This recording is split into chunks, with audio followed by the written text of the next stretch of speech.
DAP కూడా వేయాలి. రెండింటినీ కలిపి వేయాలా? లేదు. జింక్ డిఏపి కలపకూడదు. ఎందుకు?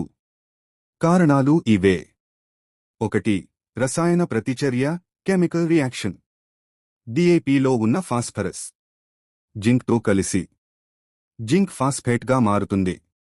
మొక్కకు అందుబాటులో ఉండదు. 2. జింక్ పనికిరాని స్థితి. నేలలో జింక్ ఉన్నా మొక్క పీల్చుకోలేకపోతుంది. జింక్ లోప లక్షణాలు అలాగే ఉంటాయి. 3. డబ్బు వృధా. ఎరువులు వేసినా ఫలితం ఉండదు. ఖర్చు పెరుగుతుంది. సరైన విధానం ఏమిటి? డిఏపి ముందుగా వేయాలి.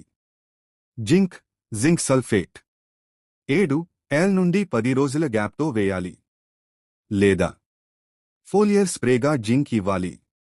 గుర్తుంచుకోండి, జింక్ డిఏపి నష్టం, వేరు వేస్తే లాభం. వీడియో నచ్చితే లైక్ షేర్ చేయండి. ఇంకా రైతు పాఠాల కోసం ఫాలో అవ్వండి.